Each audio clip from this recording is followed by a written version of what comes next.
Oh, we're live. How are we doing, guys? Hope you're all well. Have you been out voting today if you're in England? Big polling day. What am I doing? That one, no. No, it is that one. Sorry about that, bear with me. I'm trying to get myself sorted and set up as usual when we come live. Everything's so slow, especially Facebook.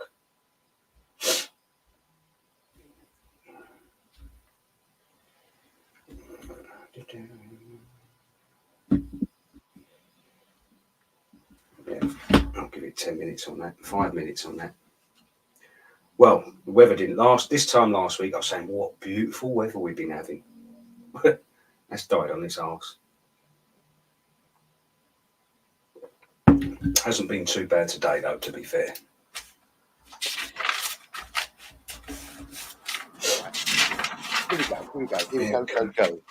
Here we go again. Here we go. I reckon they're probably already on us, the algorithms, before we've even started. Yeah, I've probably just... I mentioned polling day, so that's probably just jumped us straight up, isn't it? No, that's fine. But, right, let's have a stick, please, before we go live. Are you ready? Go.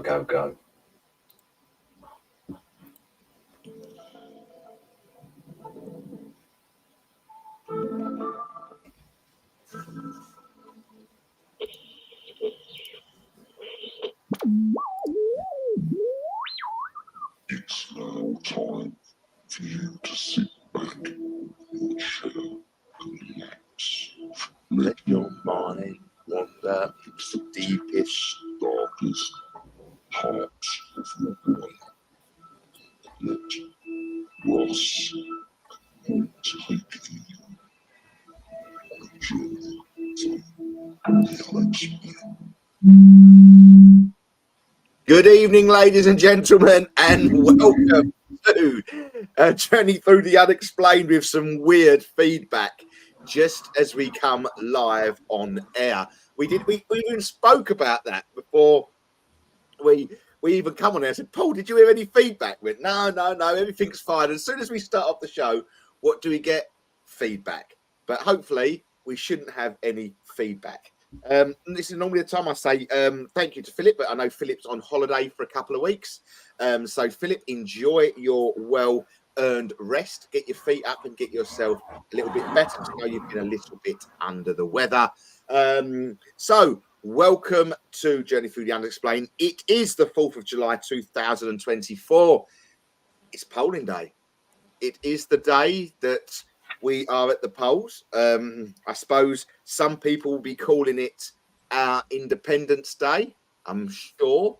But I wouldn't be here without my wonderful co-host, Mr. Paranormal Paul. How are we doing? All good? We are all good in the hood. We have got to be a little bit careful on today's show because obviously we can't be biased. We can't be anything to lead you down one party. So if we do get taken off air, we do apologise, but we will try to be as non-biased as possible and try and keep the conversation well in our rights and our political views to ourselves. But we are a conspiracy show, so we wouldn't be here without it, would we?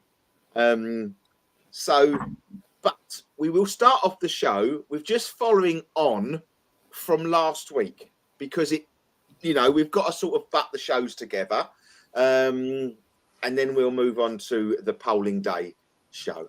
But I'm going to say a lot of buts tonight. I don't want to be saying but. What's the point of saying but all the time? I don't know if we're getting any viewers because of what is going to happen. I think we'll probably be on the radar before we've even started at the moment. So if you are watching us, please let us know. I'm going through my own Facebook feed as we speak. And I can't see us. Can you?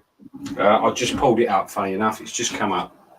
Eventually. Oh, so that's a good sign. That's a good sign, is it? But I haven't got it on mine. How does that work? Eh? How does that work? It goes on one, but not on the other. It took a while for it to come on. It is terrible. It is terrible. Let's have a look. Why does it just not come up on my? I'll never get a notification anymore. I'll just have to sort of search for it. I've liked it, but they seem to have moved the unfollow button, haven't they? They seem to have moved the you know, you hit the follow button, didn't you? And go from there, but it doesn't seem to happen anymore. But last week we allow live activities for Facebook. Now my phone's going. No, thank you. We was talking about the weather, the sun, and things that we saw last week, and I think a lot of people watched that show and watched back, because throughout the following days we had team members of Essex Ghost Hunters that sent us in photos of clouds. You saw the clouds as well, which were very funny. And to be fair, the weather's taken a really drastic turn again this week, isn't there? Yeah, it's very strange. Wind's really picked up now. But I mean, I don't know. I mean, I know they've got massive hurricanes, haven't they? Near America at the moment. I think it is making its way towards America, isn't it? It's on all the Caribbean islands. I know that Jamaica and all that have been absolutely bombarded. Yeah. Issues. So, you know, our thoughts and our prayers go out to them. Yeah, 100%. Especially to probably all the Brits that have gone on holiday for a bit of sun in a country that's supposed to be quite nice this time of year, when they're getting peppered with, I think it was something like 100-mile-an-hour winds, wasn't it? And the peaks at 147 as well. Yeah, it's ridiculous. Can you imagine? I mean, I did see a clip of a complex owner calling all the people together when they first got the news that the hurricane was headed in their direction, and by nightfall it would be pretty bad. And he was just saying to all the holidaymakers, you know, services will be sort of non-existent today. Our main priority is safety, so we're going to take all the brollies down. We're going to do this. He said, and I think it was 6 o'clock in the evening. You will be asked to go to your rooms and stay there. This is non-negotiable. You know, everyone's safety is our main priority. You can't be out and about, walking about when them winds hit. I mean, luckily it looked like quite a solid concrete structure, but can you imagine that on your holidays, having that come out at you? Well, it was the bit that made me laugh was the storage. Did you see where they stored the sunbeds? No. They just threw them in the pool. All the sunbeds just went in the pool. Good idea, really, I suppose. Yeah. I thought it was just genius. I just thought that was just, you know, all the plastic and everything like that was just at the bottom of this swimming pool. And I'm like, you know what? That's quite a good idea. Brilliant. You know, so that did definitely make me laugh. But and I did see a couple of videos that, you know, was in the way, and it looked a bit hairy. But one thing I did notice was that there was a video with the palm trees. Did you see it? No, to be fair, I haven't seen that much on it. But the palm trees didn't look like they were bending that much. And I thought palm trees were quite rubbery. You could quite clearly see there were strong winds. But I thought, you know what, is it a palm tree? Palm tree, yeah. Yeah, and it was just doing that. I thought, but why is it going back on itself? I couldn't work it out. So, but it'd be very interesting to see if that blob would be reported. Well, it would usually have been beforehand, wouldn't it? But these were well predicted, the early hurricanes.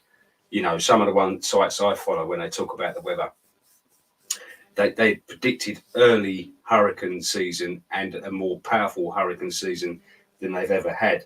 So the people that are sort of tracking these weather modification things, they seem to be quite spot on a lot of things. And like I say, this has been well predicted. So yeah, they obviously know something that we don't. And when I say well predicted, I'm talking like a good few months ago, not sort of just watching the weather satellite and saying, oh, that's going to come into that. So But it's not even hurricane season, though, is it? no, it's early, very early. Because it's normally around about November time, isn't it? No.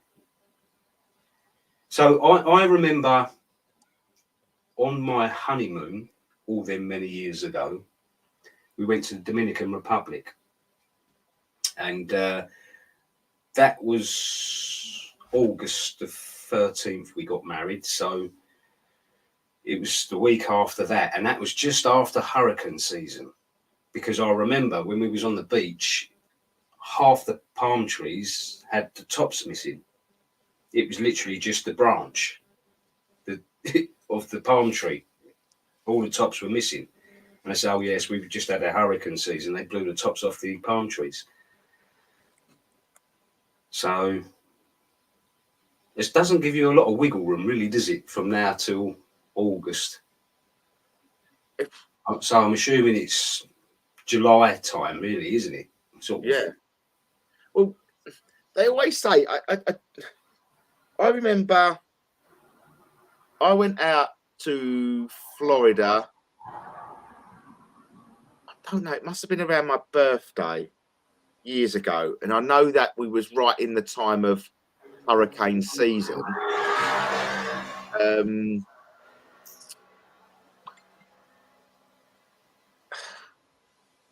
I know Simon got stuck out there as well in hurricane season. I think that was around October time. But once again, it might have been towards the end of November.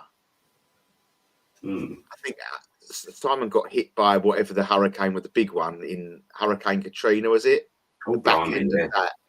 That was in sort of down Massachusetts and all around there, wasn't it? Tennessee and all around there. He caught the tail end of it. It took him about a week to get home. But yeah, so it'd be very interesting in the coming weeks if we see any videos being made about the blob coming over. But last week we did a video. We showed you a video of one of our listeners that posted to us. And if you can remember it, it showed you this shimmering light that was away from the sun. And, well, we have not come up, but there is what would you call it? An answer to what it possibly could be. Natural explanation, apparently. And it even makes it more laughable in my eyes. Okay? In my eyes.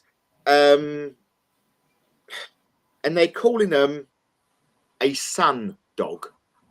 If you've ever heard of a sun dog, or a mock sun, also called a Philinion or plural Polinia.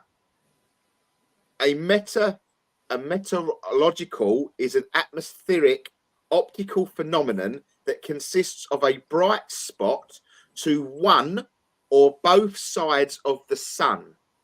Two sundogs are often flanked the sun with a 22-degree halo. The sundog is a member of the family of halos caused by refraction of sunlight by ice crystals in the atmosphere.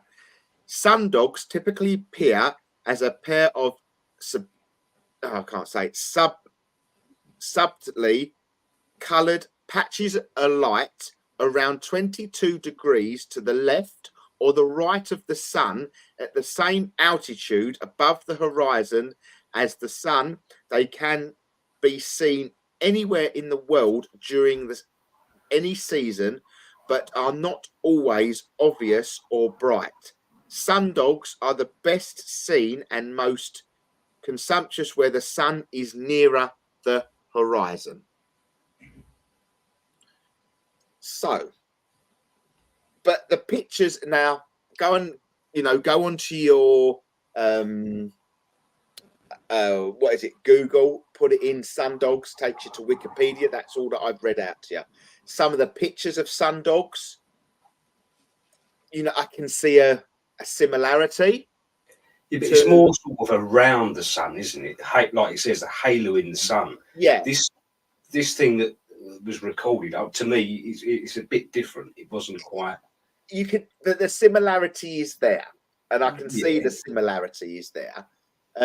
But do I think it's a sundog? And me and Paul both said, and I replied to it because we found it, and vice versa. We was not sold by the whole sundog scenario. That's we don't think it is. But some of the pictures you can see the similarities. The only thing I will say about obviously the video, we've got most of the sundog are pictures. We have a video. We don't quite know where the sun is in comparison to the light. Sundogs. Lee's just joined into the party, and he was here last week. So that we're just touching on that video. Remember the video last week, Lee, that we showed you with the glimmering light of the sun. A possible explanation to it is a sundog.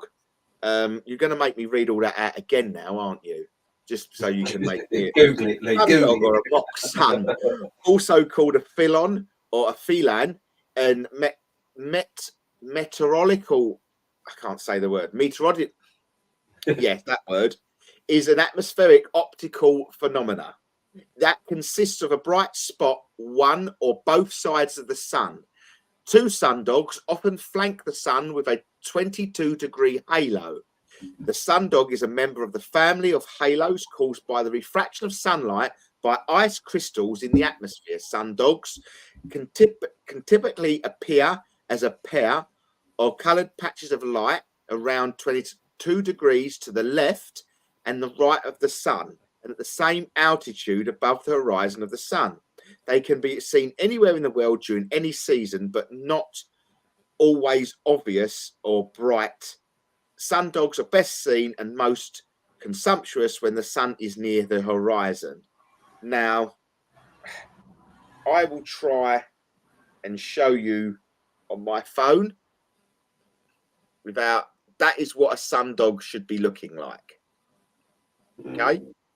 Now, I can see the resemblance. I can sort of see the resemblance to, I say, me and Paul, we're not sold on it. We are not sold on it.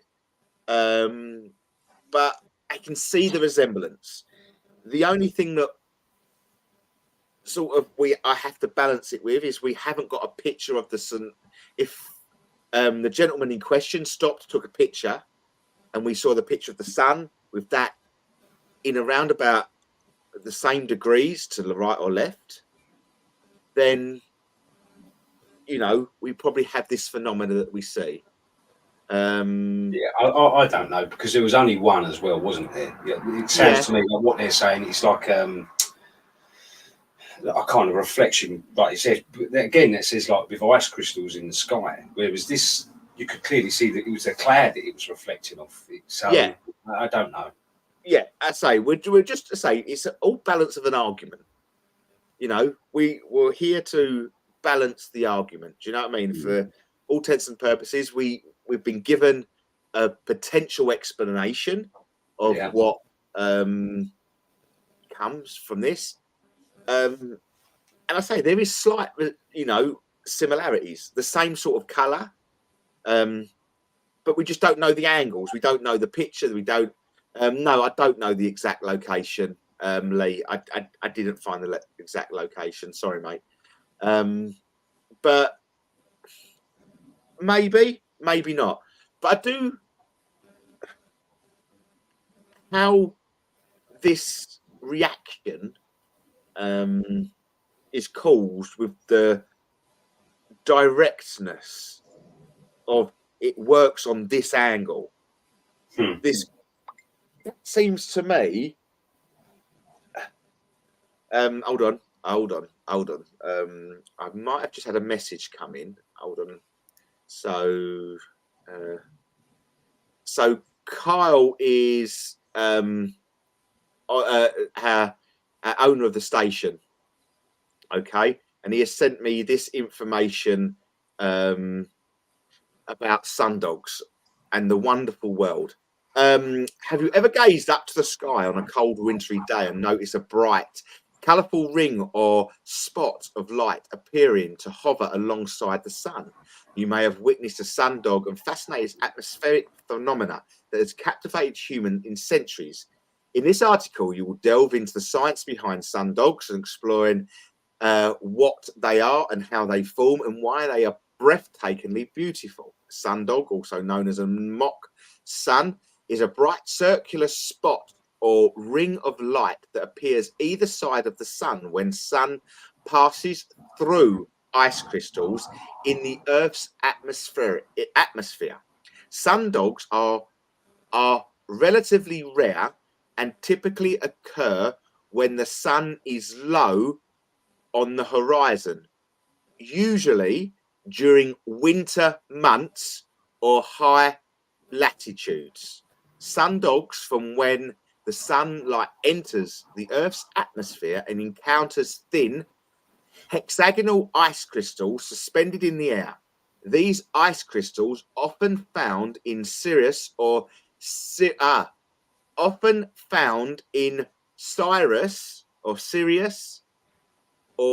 catastrophic clouds, act as prisms, reflecting and bending the sun's light as the light passes through the ice crystals. It splits into individual colors. A process known as dispersion of light creates a colorful ring-like appearance of a sundog. The angle of which the sunlight passes through the ice crystal is critical in the formation of the sundog. The ideal angle is around 22 degrees, which is why sundogs are often seen when the sun is low in the horizon. At this angle, the sunlight is refracted through the ice crystals at a perfect angle to produce the bright, colourful display. There are two main types of sundogs, primary and secondary sundogs. Primary sundogs are the brightest and most commonly observed type, appearing as a single circular spot or ring of light on either side of the sun. A secondary sundog are fainter and appears as a second outer ring of light, often with more diffused appearance.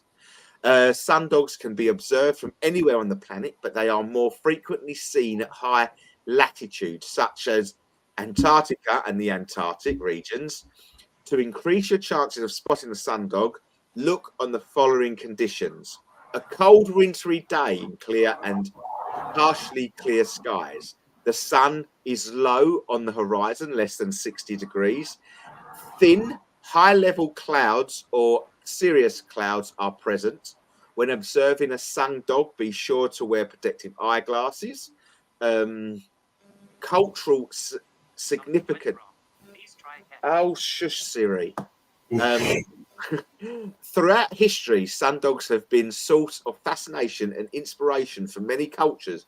In some ancient societies, sundogs were believed to be omens or signs of good fortune. In Norse mythological, the sundog was associated with good Frigga, goddess of love and beauty. Today, sundogs continue to captivate photographers, astronomers, and anyone lucky enough to witness this breathtaking phenomena.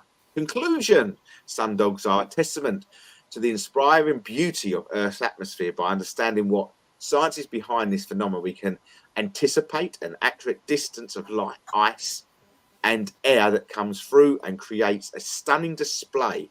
So the next time you're outdoors on a cold winter's day, keep an eye out for this cold companion of the sundog. You might just catch a glimpse of this yet unforgettable wonder in the sky. See, to me, the more you read, the more I was saying that it weren't a sundog. For one, it wasn't a cold winter's morning. It wasn't low to the horizon. It was high in the sky. You didn't have two of them, sort of either side of the sun. They wasn't arched. It wasn't a bow, a beam of light. It was just a cloud reflection of light. No, I don't buy it. I don't believe that was a sundog for me. No, let's just, I tell you what we'll do. We'll just play the video one last time. If I can find it. Please just be aware of the language. There is language. And so we know what we're looking for now. We're looking for potential time of day. We're looking for certain clouds. I don't know what Sirius clouds are, but I'm assuming that we could work that out with a process of elimination. But let's just play it again. Mike, right? I'm driving. What the fuck is that? Why is there a yellow reflective part? Right, you can't see it on the camera, but to look at that with the naked eye, I can't even focus on it. It's so bright. It's like looking at the sun. The sun is there, right? Oh, you can't see it now. The glowing cloud, look, it's there. What the fuck is that? It's not even like a rainbow, Mike. I can't actually look at that.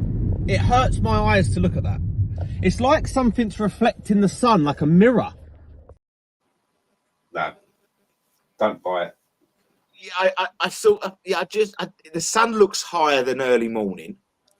I'm just gonna have a Google of what these clouds need to be. Okay. Let me just go back to where I read that from, wherever that was, and what was the clouds that I was looking for? Serious clouds, wouldn't they? Yeah, but you know what? I'm calling them serious clouds, but I'm just reading it as Russell would read it, and it probably doesn't say anything like that. So now I've just got, come on, Russell. Where would I? No. Right. So la la la la la la la la. I can't find it at the moment. Formation, crystals. Right. So I need that and that bit. Clouds. Right. So let's do a copy of that, and let's do a paste in there, and let's have a look to see what these clouds just might be.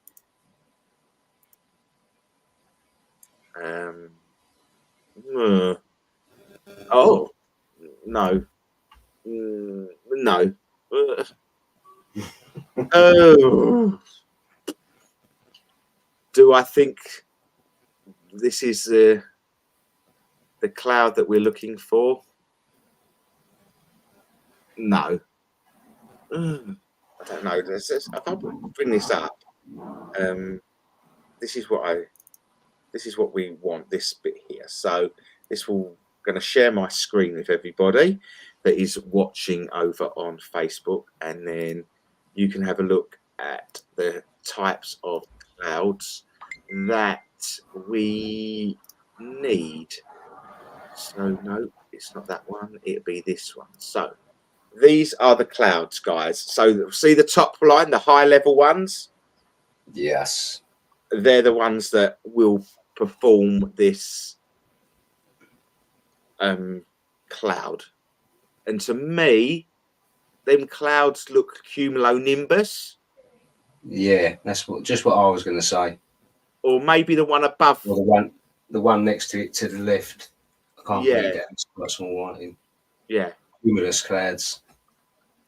That's what. Yeah, that's it. That's it, Carl. That's exactly. But it just doesn't look anything like that on the video that we've got. I'll send you the video actually, Carl, and you can have a look at it after the show. But yeah, that doesn't to me doesn't really add in to what we. The only thing is all I will say is for the benefit of what do you call it? balance, there is slight resemblances.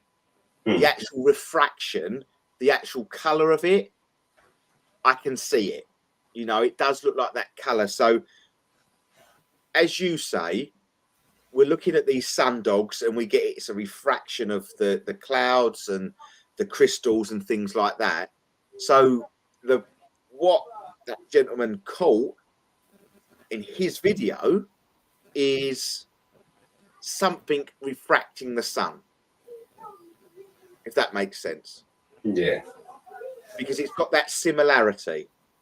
It's got that orangey bit around it. Mm.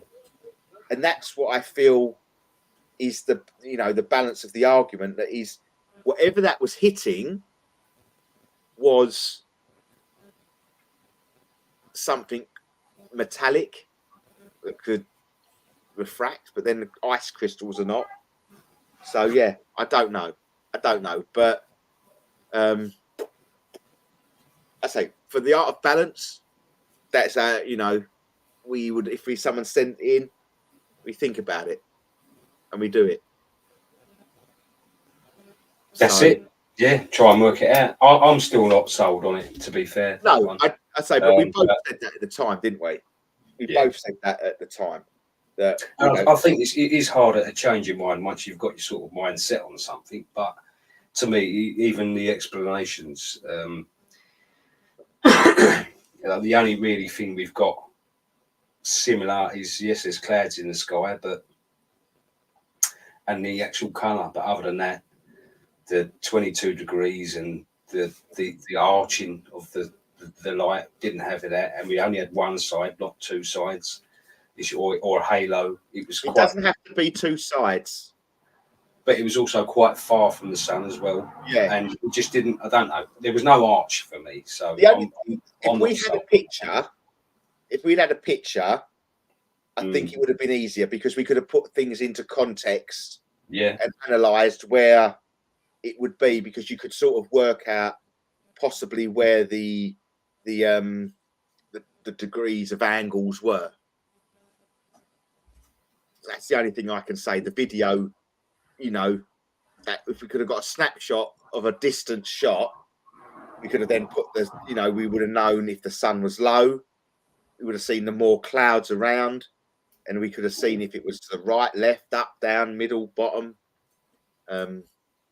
So yeah, but that was just our little bit on last week's show. And now we're going to go on. Can't you pause? You can, but it doesn't give you the depth. you need the wide angle of the sky, really, Yeah. didn't you? So You because it's portrait as well. Ideally, you'd want a landscape shot to get as much as you could in the screen. Yeah, it's a little bit frustrating when you get that good bit of evidence, and then, you know, not to say I've changed my mind, because I haven't. I haven't changed my mind, but yeah, but you want more to prove to other people that what the way we're thinking, really, isn't it? Rather than. But then I'd be quite happy to say if we got that screenshot of it. Yeah, I've got a screenshot. There's another one he took it 3 miles in the distance. We saw it and we put it up on the screen and saw a sundog, and they think it is actually a sundog or whatever, a mock moon. You know, it's just, I can't close the book on it, if that makes sense. Yeah. That to me is still a phenomena. Do I think it's a sundog? No, I don't think it's a sundog or a mock sun, which is a bit ironic, really, isn't it? A mock sun. Mock sun, yeah. That's even more of a ironic. But I know that you sent me a video this morning about the James Webb telescope, didn't you? Was that this morning? I thought that was yesterday. Well, you might have only just got it this morning. Again, my phone reception is awful when I'm at work. I barely get anything, so I really struggle. I thought you sent it this morning. I'm sure you did. Yeah, I think you didn't see it till this morning. It went through yesterday, but it didn't go blue till this morning. Right, yeah. You're too busy building your Lego. Yeah, no, didn't it? Yeah, the deployment of the Webb solar array. Sorry, that's what you sent me. Yeah. And that obviously, so I can't show the video because I can't get it onto the screen, but that is quite a phenomenon in itself. Well, it looks just like the sun, doesn't it? And it's got the two lines going straight through the centre of it, which a lot of people will get when they take a picture of the sun. But honestly, Bizarre. watch the documentary. Yes, I still haven't done that. I'll have to try and do that sometime over the weekend. Because I do watch some crap. I must admit, my parents, my mum, my partner Christina always say you do watch some absolute rubbish. Fair play, I may sit there and watch the most boringest documentaries to muggles, but I found it interesting. Yeah. But I found it interesting in a way of that my conspiracy head was on. And I'm sorry, but you've all seen the marathon. Yeah? The London Marathon. Yeah. And at the end, they cover them in them tin foil blankets. That is what that telescope is so-called made of. Bit like the lunar lander. How does we watch rockets go up through our atmosphere and they're ablaze with it's got a bit of tin foil, man. And that I was just not, and I was like, and they was worried about insects breaking it, flying through it. What? And you're going to send it up in space? So don't add up, does it? It doesn't. It really doesn't add up at all. It doesn't add up one iota in my eyes. It's just not. It's weird. It's bizarre. It's weird. Don't understand it. And for a long time on this show, that I've always said the moon could be potentially fake, and people always moan at me. Now we're going down the line that the sun could be potentially fake, and the moon. So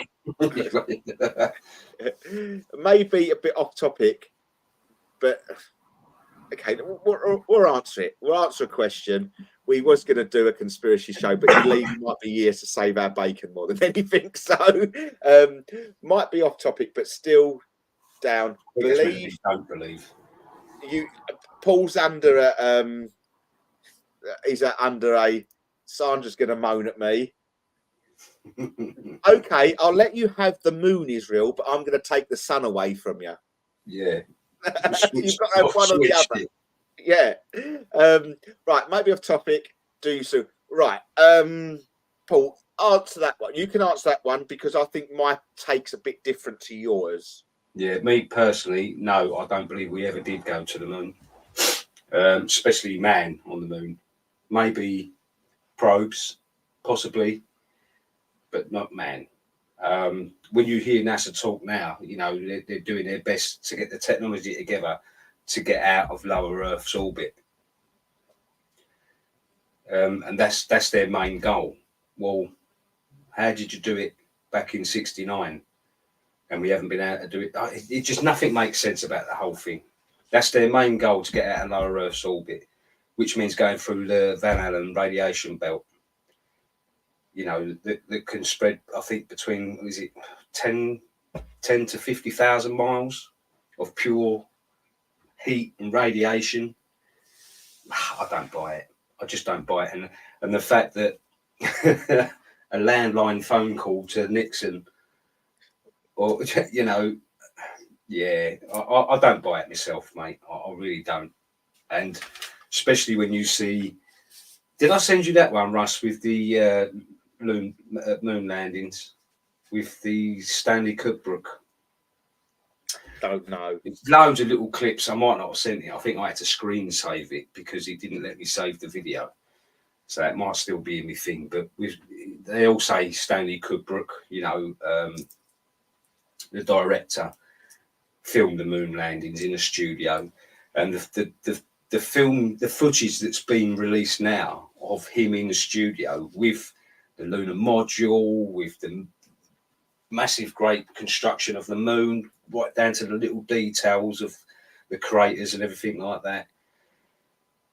I mean, was it the year previous, 2001 Space Oddity come out? And there's even been the landscape between the actual moon landings and the film. There's parts of the landscape that are exactly the same, It just doesn't add up. To me, it was all about the space race beating the Russians. And that's all it was down to. We can say we done that first. Even though I think it was a Russian designed rocket that they used to get out of, because we couldn't do it, or the Americans couldn't do it. They kept blowing up. They kept doing this. So I think they ended up using a Russian designed rocket to get out, apparently. But no, I don't buy it, mate. Sorry. A famous joke at the time was make it or fake it. Make it or fake it, 100%. When we go to NASA, we're having lunch with an astronaut.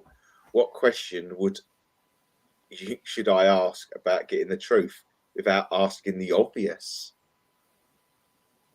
Ooh. So for everyone, Sandra is heading over to America in the later on in the year, and she's going to NASA for the day, and obviously she's going to a lunch with an astronaut. Brilliant. I mean, that'd be a great experience to have, wouldn't it? What about? I'll be hanging on to every word. What about if you did ask the question about that? Really put that as if sort of Sandra knew exactly what she was talking about, but asking, what protection is there against the Van Allen belt when going to the moon or going to the space station?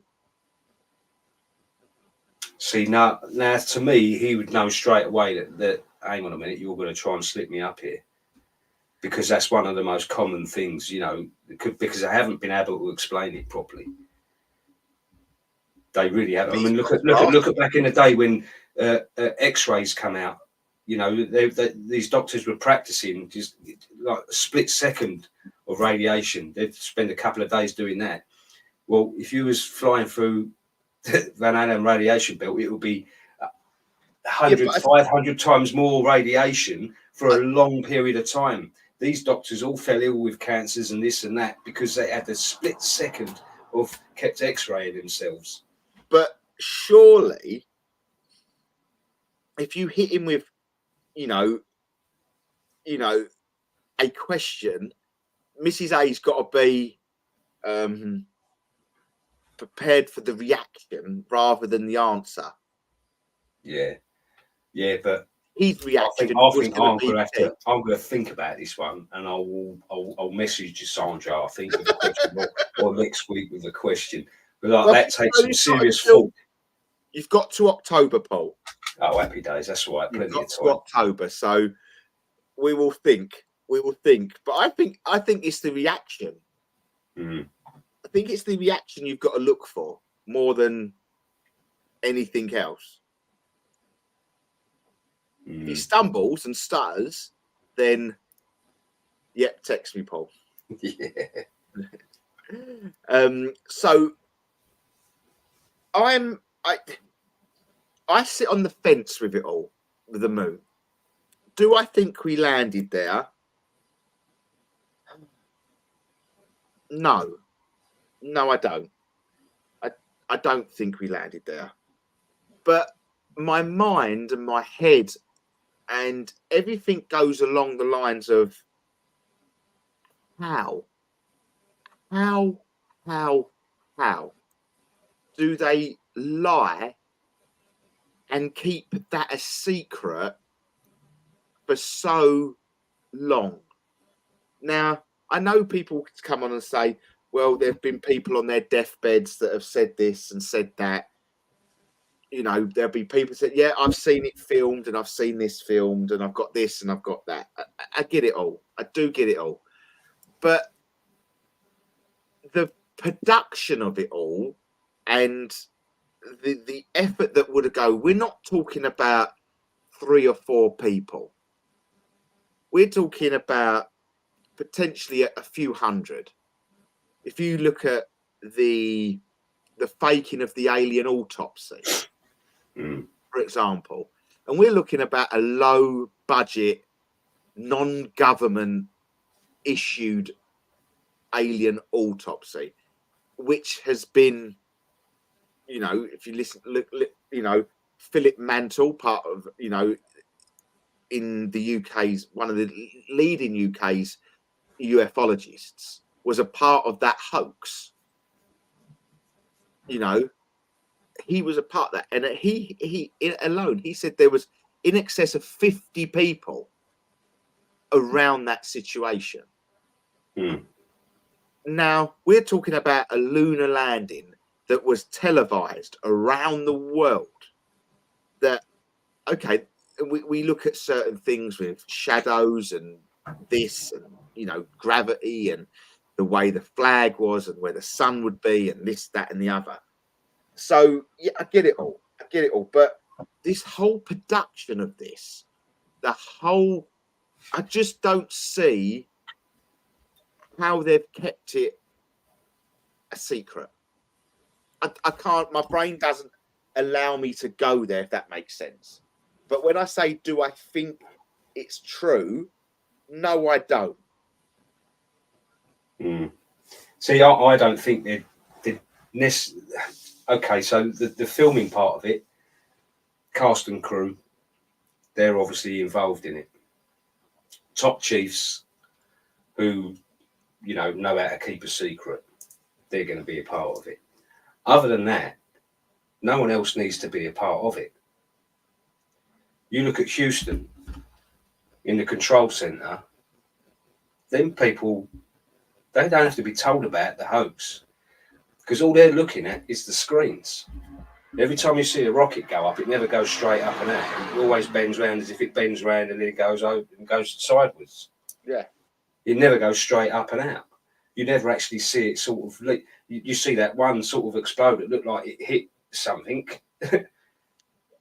and didn't actually leave. But so these people at Houston Mission Command, they're just looking at the things up on the screens and relaying, oh, this is happening, right, that's happening. No, let me check your oxygen levels, let me check this, let me check that.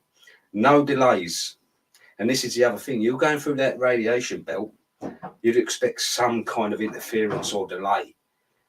Do you know what I mean? Yeah. I've only got to put another device next to my phone, me USB splitter, and it messes with me Wi-Fi, and yet you've got all that radiation and you've got no delay between communications between. I don't buy it, mate. In '69, we ain't even got that technology now. Nah. Right, you're gonna have good evening, Wazim. That's a new name to the show. I haven't heard that name before. No. Here comes our resident other side of the field. So Christian is in the chat. So welcome, Christian. We like Good to evening, have Christian. So, Mr. We'll have an answer for everything for you, but in a good way. We never knock Christian. We have good banter. You can't enter orbit by going straight up. Rockets don't do 90-degree turns. No, I know. I didn't say they go straight. They always bend. They always sort of go off on the curve, don't they? And then they just sort of go off in the distance. You actually don't see them disappear. They just go that far that you can't see them. Some of them even look like they come back down. It's bizarre. Yeah, I say, Christian. But again, lower Earth orbit. It doesn't mean you're going to the moon. You can go as high as getting out of the, your vision, but curve is orbit. Well, yeah, I suppose it is. That's what I'm saying. Lower Earth orbit. But this is what they're saying. Why are they still saying now that their mission is to get beyond lower Earth orbit if we already done it all them years ago. Totally agree. That's the. Still think this comes back to my very, very bad news theory, which is it very or berry? Very? Where governments do something big to distract the general public away from what is really happening. For example, moon landing, 9/11, COVID. I totally agree. That I 100% totally agree. there, mate. I think they're all smoke and mirrors. I generally do think they're all smoke and mirrors. There was a really, for anyone who's interested in the 9/11 conspiracy, there is a really good documentary on Amazon Prime, and they do the day it happened with the president Bush, like in real time, and how it all worked, and you know how they got him in the air pretty quickly, and you know they do the gravityless planes, and they do the gravityless, they do the vomit comet, don't they? So you can experience Yes, yeah. Now, when Air Force One took off from that airfield in Florida to get the president up in the air as quickly as possible, they all felt gravityless, and the captain had never ever pursued that.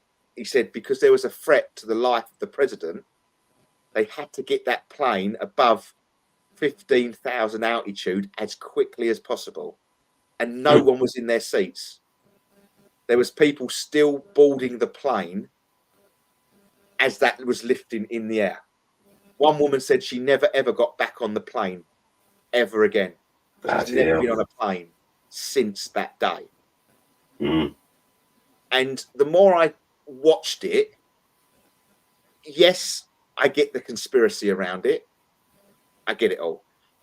But I don't think they were involved in it. No. I think this was bigger than the president. The people that advised the president.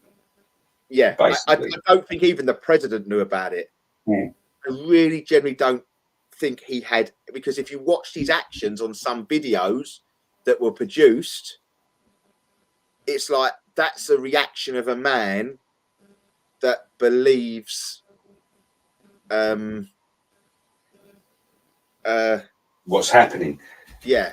So I couldn't agree more there, because you think when you've got these people that basically pull the president's strings and all this, prime ministers, presidents, whatever they are, there's always someone above them. If they let them know what's going to happen and what they're going to do, you won't get that look on his face when someone bends down he was in a classroom, I think, wasn't he, or a library, whispers in his ear. You would not get that look on his face if he knew that was going to happen. So I think they can, if it was an inside job, they could not possibly tell that man anything about it, because they need that reaction. They need that look on his face. And I think there was a lot of people around him at that time didn't know what went on. They just did not know what was going on. It was, sorry, Christian, it might have been when they were landing. I don't know. It was one of the two. But it's on Prime. Have a watch on Prime. But yeah, he's saying G-force, it would have kept them in their seat as it was going up. It might have been when they were coming down, because they were coming down and going up at. Well, they went up so fast. Would it not be when they level out, or something? If they level out, could have been. I don't know, but yeah, we all know the Rothschilds and the Rockefellers run the country. Yeah, I totally agree. Yeah. Christian will say otherwise.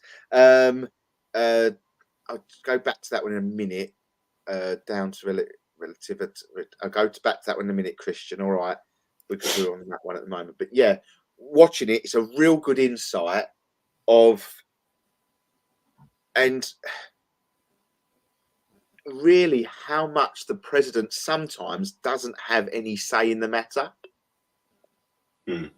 because they would not allow him to get back to the White House. Mm. and all he wanted to do was get back to the White House. That's just protocol, though, isn't it? It's, you know, if you're going to attack a country like America, then if you're in the White House, great, you've got the bunker. But if you're not, that's going to be a prime target, isn't it? So no, we're going everywhere but the White House. Surely. And this is what made me laugh, and this is what makes me laugh about this moon and the satellites, and that's what made me think of it, and as well, is that at one point when they was in the air, and the vice president got put into the secure bunker at the White House because there was an imminent threat. Yeah, they had no communication because it didn't work. We're talking about the president of the free world here. The leader of the free world did have no communication with the vice president because of the Air Force One's communication was outdated by 20 years. But we can send a signal past the moon. Get over yourself. yeah, Whatever. exactly. Whatever. Sorry, Christian. How he agrees with I agree with the Rothschilds, but that's just generational wealth. So on that one. Yeah. So he does sort of agree with us on something, which is good. But no, obviously give it a watch. It's only just come out. Very good watch. Step by, just the day it all happened, how the president was treated. What's it called, Russ? Do you know? Oh, I think it was just called The Day in the 9/11. Right. It was just really good watch. It was sad. It was a sad watch because you saw a man, his face drop. As you said, that whisper in the ear. I don't care who you are. That was no acting. You can't act. No, 100%. I must admit, on every anniversary, I always tend to watch a program on it. I remember it happening, and do you know, it still chokes me up to this day. Even some of the firefighters, just watching their faces as they. But people were sitting there just watching it. Yeah. They just come down. That was the amazing thing. I remember it to clear as day. I was in my van. I was in Maidstone Town Centre in my work van, and the phone went. But I'd listen on the radio because all the radios just went. They all cut, didn't they? And that was it. That's all you heard. Must have been around because it was the Chris Moyles show, the breakfast show. Chris Moyles might have been 10 o'clock show, might have been something like that. I just remember it being a Chris Moyles show on the radio, and I remember it all went quiet and they all went somber. The music played, and then it broke to the news report, and then my phone rang. And it was Simon on the phone, and he said, "Head back. You need to head back home because we don't know if there's going to be attacks on London." And our company called us all back and got us all back home just in case we couldn't get back home for anyone working in the city centres, even though I weren't anywhere near London. But, and that was, I remember it. I just remember it so clearly. It was just a real random day, sad day, very sad day. Yeah. But it's like, watch it, and it does give you the powers to be didn't let that one out the bag at all. There was no inkling on that president's face, and I felt for him because I think he took a lot of stick, President Bush, for that, because I think the conspiracy theorists pounded him for that, and I don't think they should. I think it was more of the reaction after, wasn't it? And yeah. Again, his advisors telling him what he should now do. Yeah. Sandra, I remember it very well. We lost a few friends that day. Very sad. Very sad. But what was the bigger picture? That's a sad thing, where it's a war, isn't it? It's a war that we don't understand more than anything. A war that we don't understand that goes on behind closed doors. And there is collateral damage, I think. It makes it more personal, doesn't it? Yeah. Makes it more realistic, more personal, and that's the sad thing about it. They use friends, family, children, people to make the story more realistic, and that's the thing that hurts the most. So, yeah, I don't believe it was the right reasons, but whatever, it's one of them things, isn't it? It's always going to be there. Always going to be there, unfortunately. Right, there was some things that I missed, but I don't understand. Down is relatively where you are standing. Imagine a satellite going around around the world. It would like it's going down. Also, 1969 tech was analog, not very safe, but less bothered by radiation. Safer tech like Wi-Fi is easily damaged by outside source. I suppose that's going back to what we was talking about. Yeah. I apologise, I can't link that back, Christian. But also have to look at D notices. They are interesting. If Russ or Paul, you know about them and can explain. So have a look at D notices. No, I don't know about D notices. Be quite honest with you there. I don't know about D notices. Do you? No, not unless it's been called something else. We'll have a look into it next week. Okay. Yeah, we're going to have a look into that next week. But we are going to sort of end the show. Not today. We're not going to. Let's trust you, Christian. I'm not going to put that. D notices, love them. Never heard of them. But I'm not going to read that one out. But for all the watchers, you can watch and look what Christian has put. You're so rude, Christian, aren't you? So rude. We're going to spend the last half hour of the show talking about what is going on in the UK today. Some are calling it, at least we've got an hour show. At least we've got an hour show for people out there. We've done an hour show and we've got something together, because this is the point that Facebook's algorithms will probably go mad and cut us dead. So if it's only half hour left of the show, that's it. So 4th of July 2024 is what some are calling the Independence Day of the UK. It is voting day. So the polls in the UK have opened at 7 a.m. this morning for you to go and vote for a new government. Or keep the same.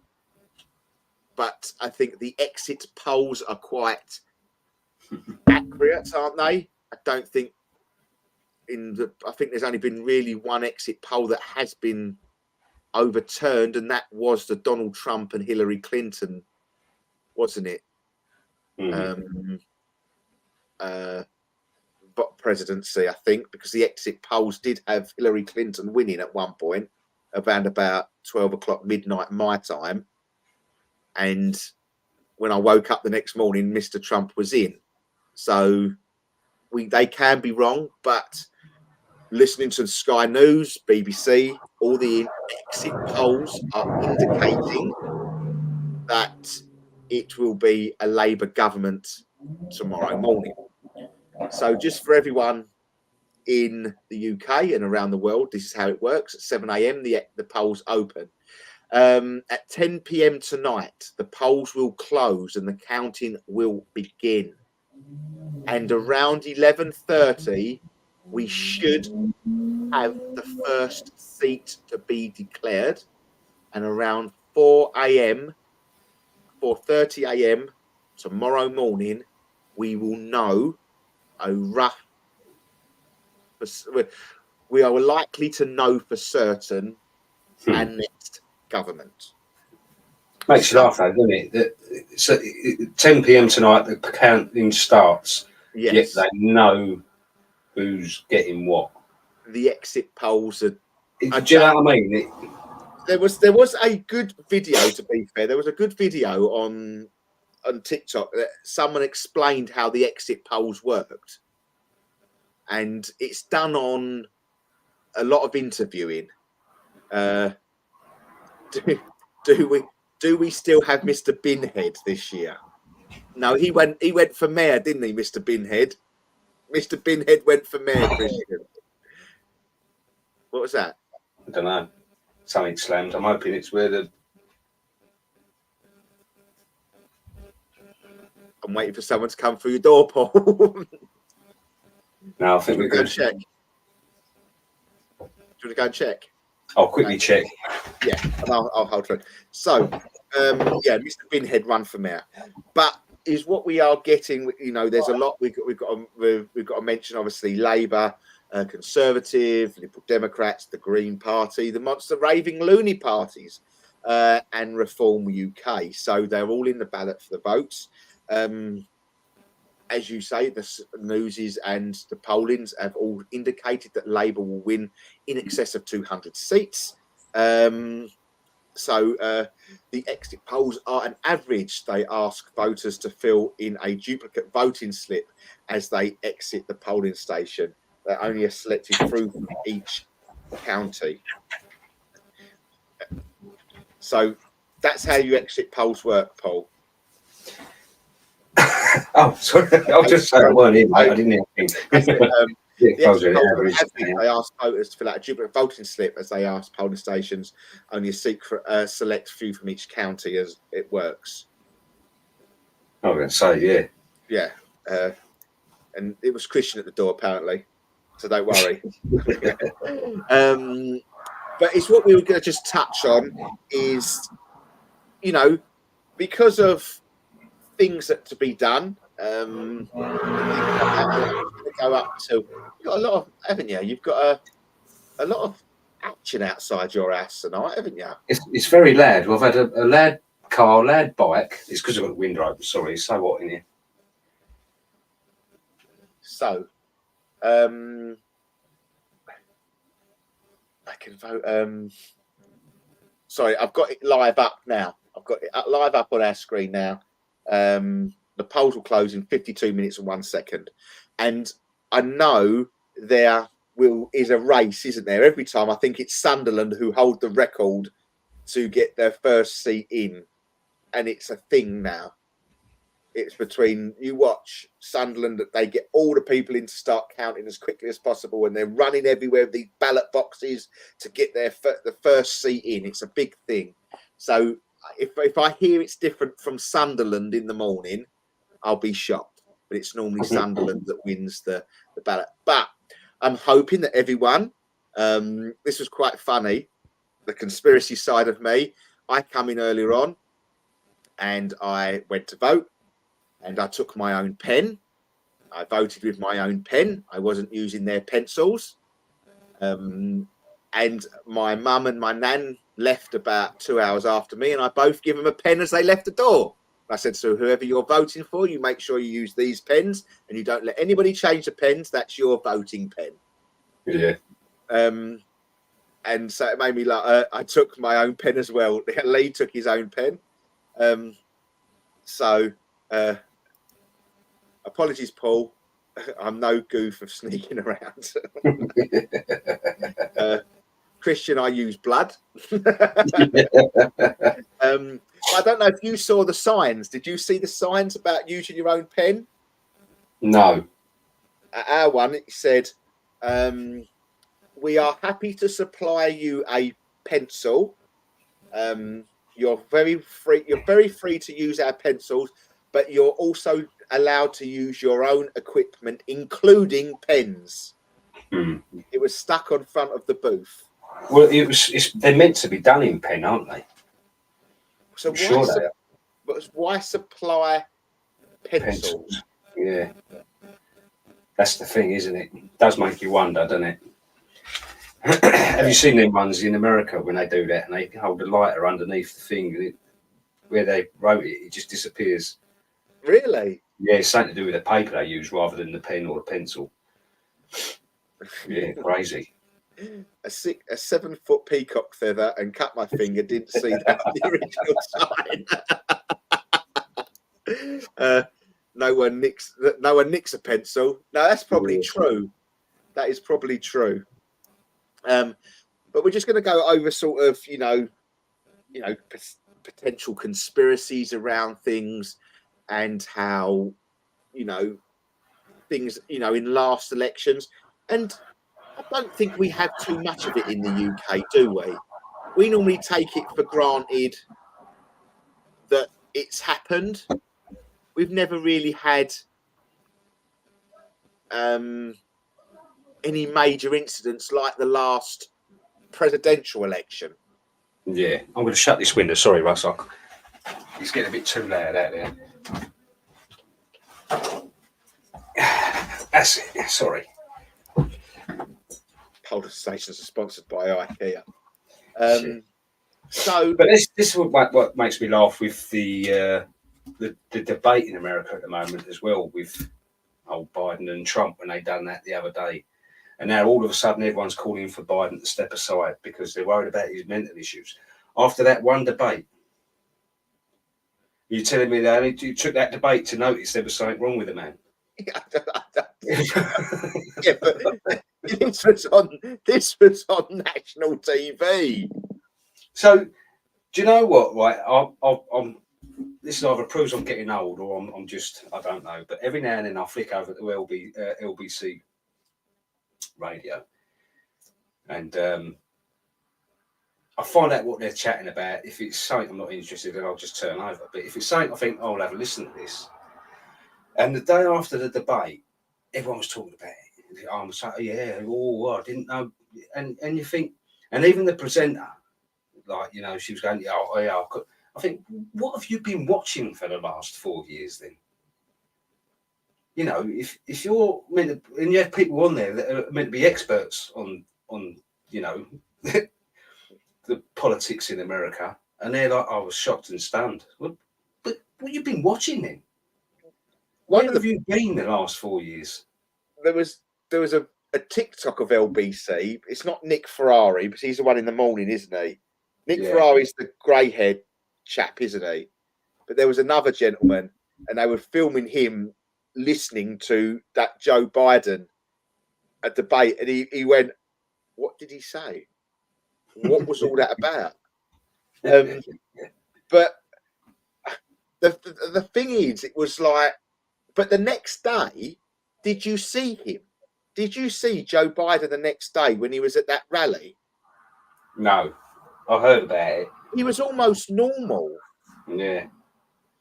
I do think it's either there's either something that's not right with him and he's on medication for it, and it may be just a medicational thing. I don't know. There's too many blips in his system. But the next day he was talking quite normally. He didn't look confused. He looked like a rabbit in the headlights. He looked like it wasn't, for not for want of a phrase, I don't want to use it, but not human. It wasn't a human. The only time that you saw him get ruffled was when he went for his son. But who wouldn't? Yeah. Who wouldn't go for someone that you love, your flesh and blood? And that was the only time. And he just went, "You're stupid." It's like, you can't even defend your son in a way of an argument. It was just so childlike. But he defended him. And that's what went in my head. You could see the reaction. You could see that Trump had offended him because it was personal. Yeah. And anyone would react on a personal note because I don't like that. I don't like personal. Keep your son out of it. Okay, you've been tried and Mr. Biden's son's been tried. I get it. Keep it out of it. That's not what that's about. Don't get personal. But it just wasn't right. It wasn't a right reaction. Christian said Kamala Harris was in control for the first election. She covered up Biden well, but now she's dropped him. I think she'll take the hot seat, wouldn't she? Well, apparently someone's been called in front of her. I forget her name now, and she's not very happy about it. She's she ain't gonna let up easy if he does step aside. She certainly ain't. But to be fair, I've heard her debate against Mr. Trump, and she held her own. She didn't take any. Yeah, I've seen quite a bit on her, not so much recently. She's been sort of in the background recently, but early doors. I don't know, something about this woman. Personally, she sort of grates me. That I constant get it. laughter. Yeah. You know, every sentence is what are you laughing for? I don't understand it. She always gives me the same feeling as the old Scottish minister, whatever her name Sturgeon. was. Yeah, she you know, she needed a Glasgow kiss a few times, I'm telling you. Yeah, She really did get on me. She really did get on my wick. Jimmy Cranky all over, wasn't it? Hunter Biden, just Google the laptop or the bribes with China. Exactly. all day long. So, and Ukraine, well, all his money's in Ukraine. Yeah. His money is literally in the banks in Ukraine.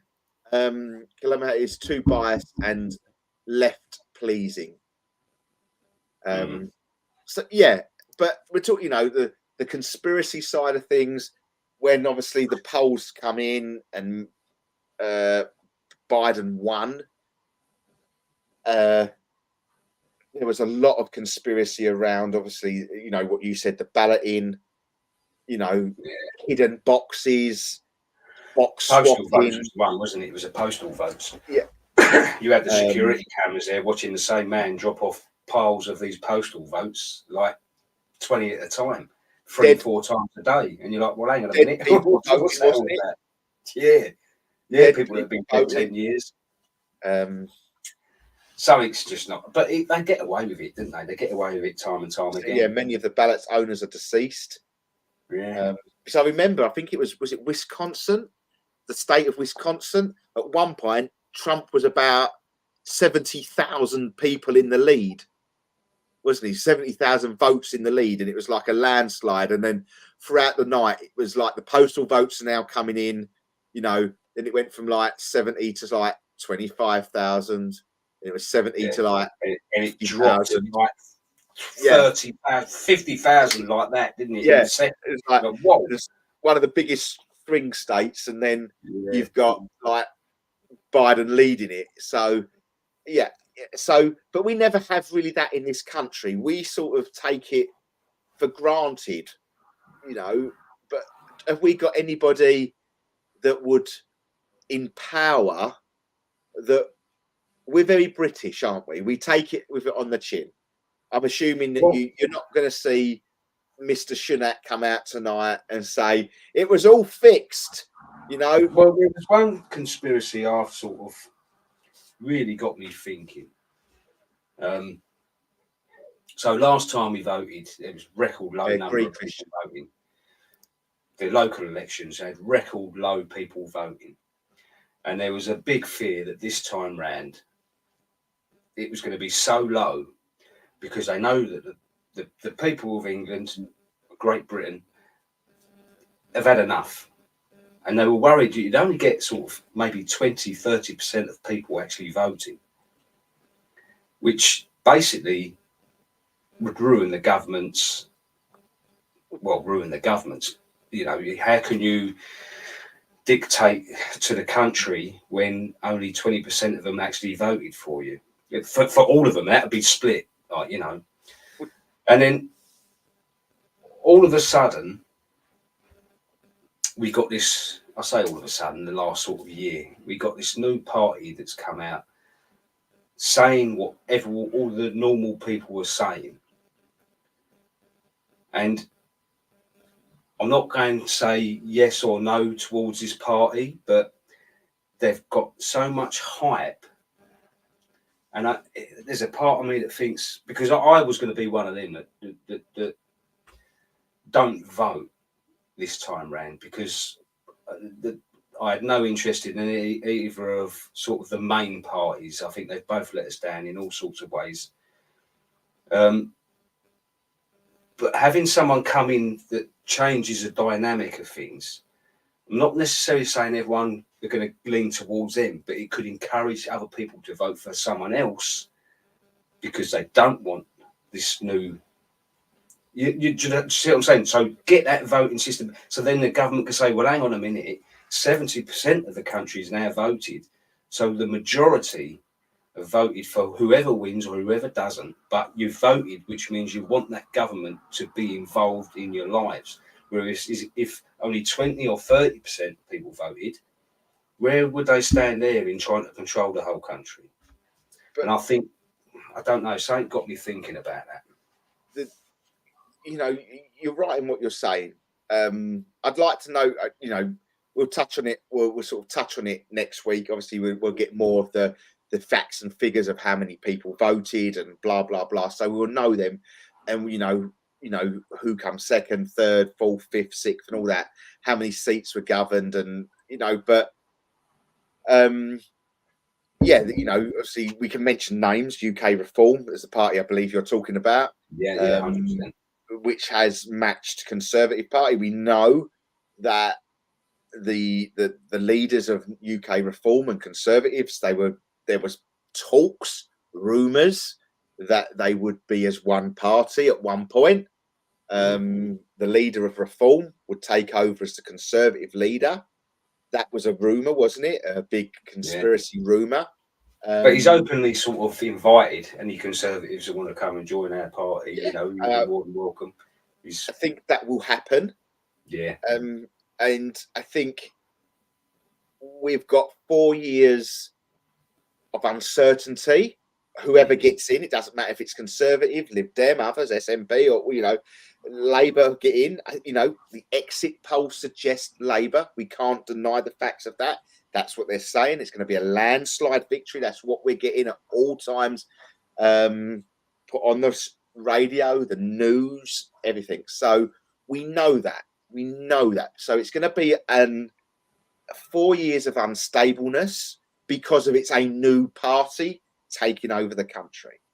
Not because of their policies. I'm not saying it's because of their policies. It's just change.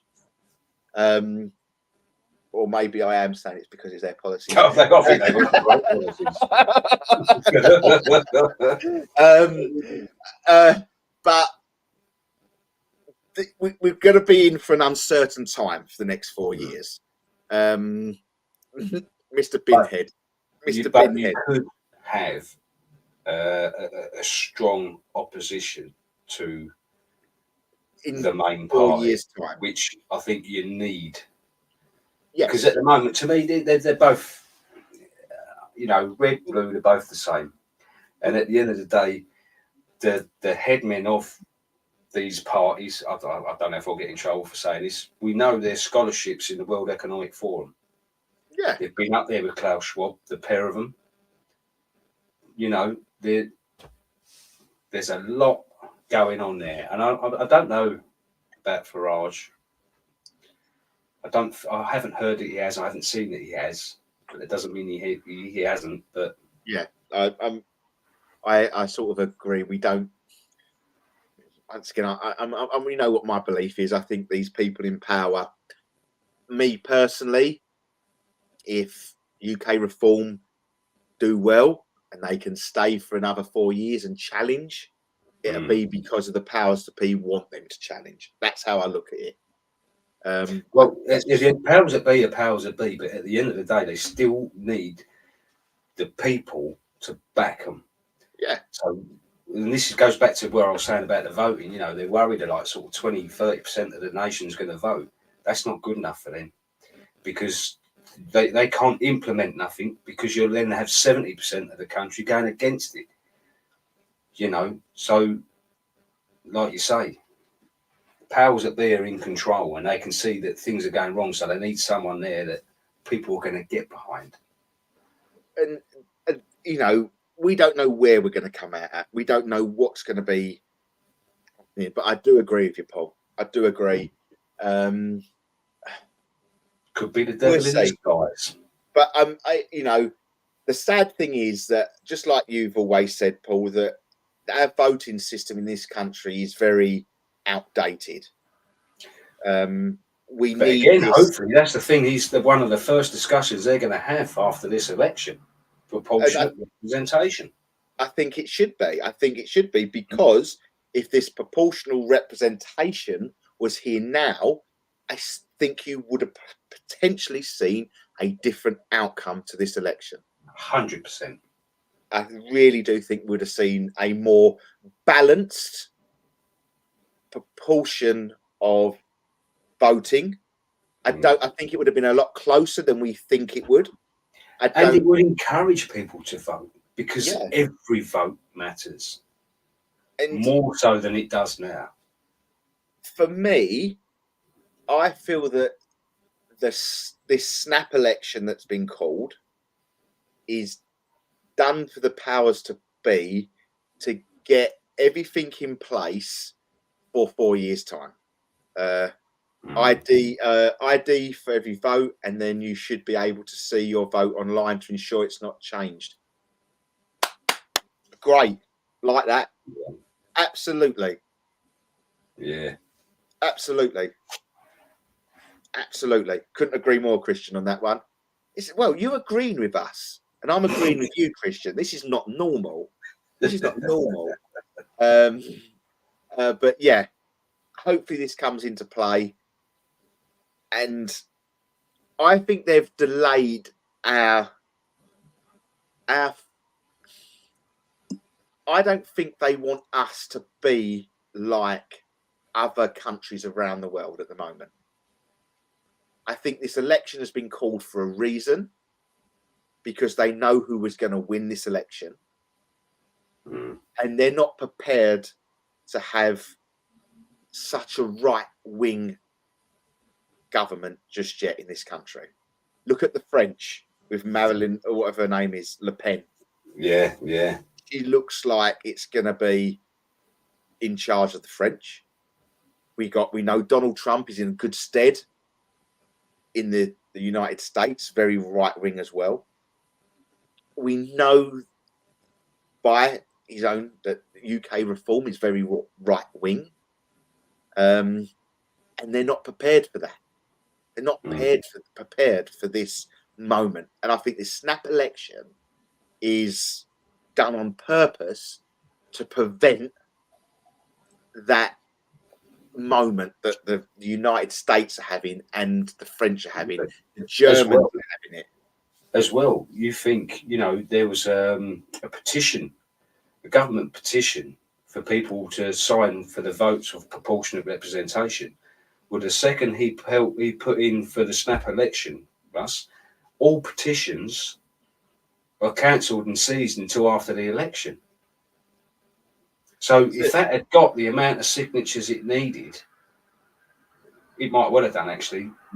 I don't know how far we got, but that could have changed things straight away, because it would have had to go through Parliament. They would have had to have a vote on it, and that could have been in play before the next election. Yeah. And like you say, that could have been a very different outcome. So, well, this time next week, we will know who's in charge. We will know where we stand. So, we have come towards the end of the show, but I'm just going to leave you with one thing, guys. Okay? I'm going to leave you with one thing. If you haven't already voted and you still want to hold your vote, you can do, because I'm going to play this, because I should have played it at the beginning of the show because it made me laugh. This is a broadcasted message to you, the listeners of this great radio show. Your host is Russell Old, and we think he would make a great Prime Minister for the United Kingdom. Are you looking to get your fuel prices down to under £1 sterling per litre? Are you wanting your energy prices to go down to an affordable rate of an average of £20 to £30 a month? Do you want that hole in your wages to be filled back up with cash again? Well, we think Russ is the man to get us out of this crisis we are currently facing. Let's make a stand against these people that lead us to a big financial crash and make the cost of living harder than before. Vote for Russell Old, the one to take us back to the top and make Great Britain great once again. Get voting now. Brilliant. So, This is a broadcasting message to So you've still got half hour. Go and vote. You're the new Mr. Binhead. Brilliant. So, guys, if you haven't voted, go and vote. Vote for who you want. It doesn't make a difference. Go and vote for who you want. Just make sure you vote. Vote from in here. If you want to vote for red, go and vote for red. If you want to vote for blue, go and vote for blue. I don't know what colour Reform is. They're light blue, aren't they? Light blue. Lib Dems, yellow.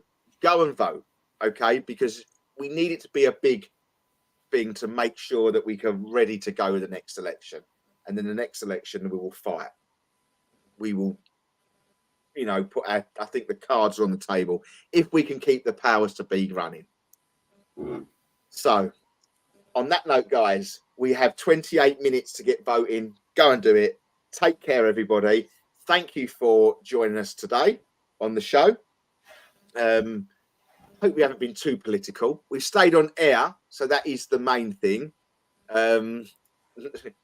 I'll go and get my peacock feather out of the cupboards. So thank you for everyone that's listened. Hopefully it hasn't got too deep towards the end of the show. I hope you all enjoyed the start of the show as well. We'll catch up again next week, guys. Take care, stay safe, and see you all next week. Bye-bye.